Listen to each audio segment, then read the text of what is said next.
and recording. If you do not wish to receive this call, please hang up now. If you have any concerns about a prisoner's well-being, please contact the prison immediately. Go ahead, please. Hey, mate.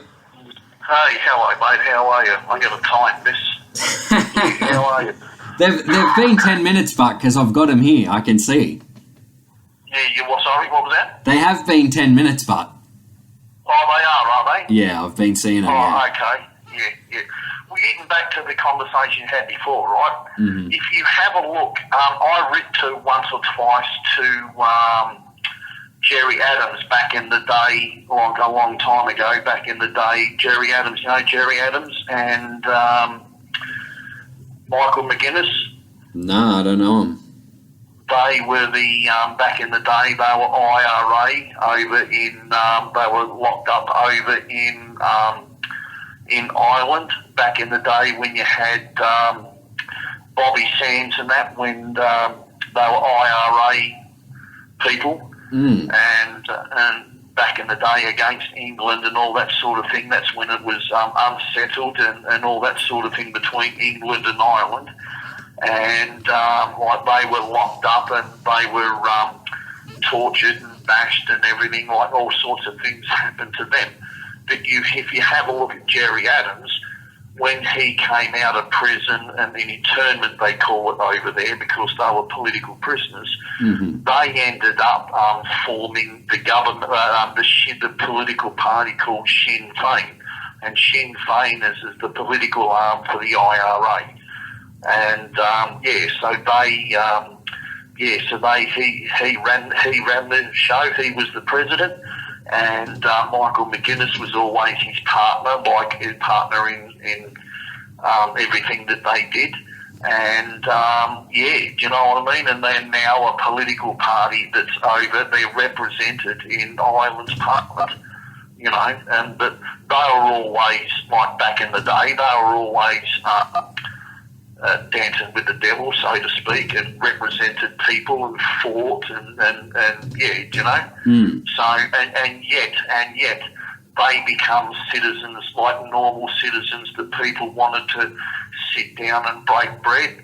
It's just that sometimes our job description requires other methods. Do you know what I mean? And what did they do? Were they blowing things up or something? Were they? Beg your pardon? What were they? What were their crimes? Blowing things up or something like that? I guess, was it? Oh, something like that. Allegedly, yeah. Things to do with the IRA and all that sort of stuff. And you used to write to them. I used to write to them a couple of times, and then the mail stopped and whatever. Do you know what I mean? They had their battles over there, and I had my battles here, and we just drifted apart. Do you know what I mean? Not for anything good or bad. It was a different time, if you understand what I'm saying. Yeah. But the thing is that they formed the you know what I mean, when they got out of prison, they realised that the violence wasn't the answer, because it was always going to be on their side. Do you know what I mean? So they decided to fight them politically or legally. And this is what's only left forward to me. You know what I mean? The only fight that I've got left is in the legal arena. Yeah. Because, you know what I mean? Because I'm not, you know what I mean? They're not listening to me. So anyway, that's another. But yeah, so that touches base with what we were talking about previously. Yeah, I found that interesting, but that are they the only international prisoners you've wrote to?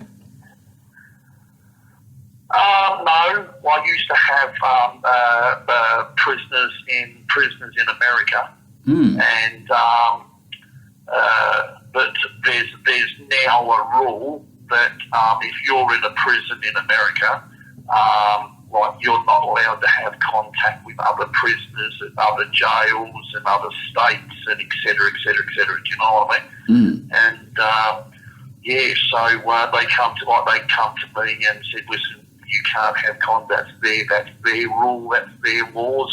You can't have contact with these people. So, yeah. Damn. That's interesting. But, how did you even come into contact with these people? One of them was a couple of girls they were in a women's prison. They were passed on to me by other nefarious individuals. I see, yeah. Right. But then there was this cockroach.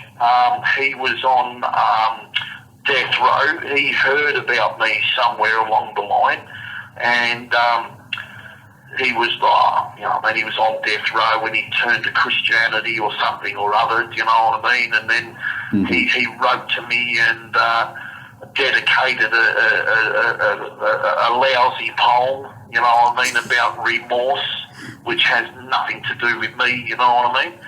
And then he had the temerity to ask me for money. What? Yeah, so you can understand how that went down. So he tried to kiss your ass and then asked you for money. Yeah. Wow. Yeah. Suffice to say that, that didn't last long.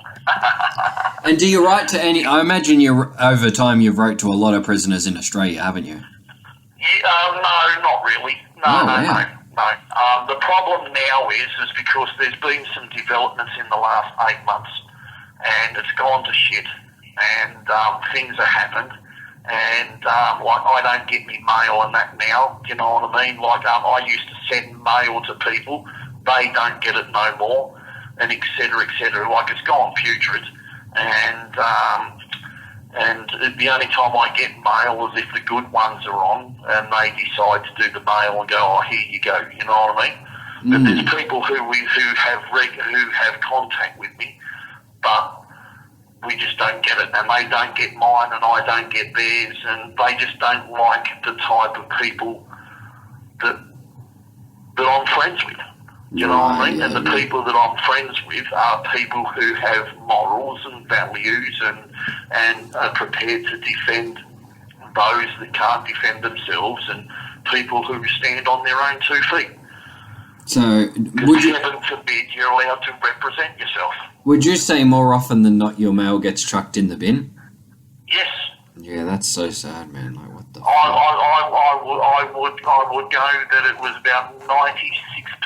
What? Yes. So it's very unlikely you will actually get a letter. Yes. Wow.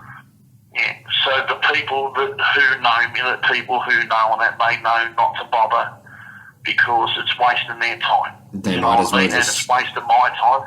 If I go somewhere else to another institution or something, then the mail will resume. It's only because of in here in G Division, because there's things that's been going on in here, and people's feelings got hurt, and they're holding a grudge. And so am I. Do you know what I mean? So you've had an incident, I guess you could say. Yeah, oh yeah, very much so. Very much so. Not violent, but there was something happened, and is that something you want to talk about or not? not at this juncture. No. Yeah, okay, This is not the forum. Yep, I see. Let me just see here. You might want to ask if you were able to contact someone else, and he was prepared to tell you about what happened. That's up to him. You know what I mean? Yeah. I think I know who you're saying. Yep. He gave me a little bit about that. Oh, go on. You said before it took you 9 years to catch up with that rapist.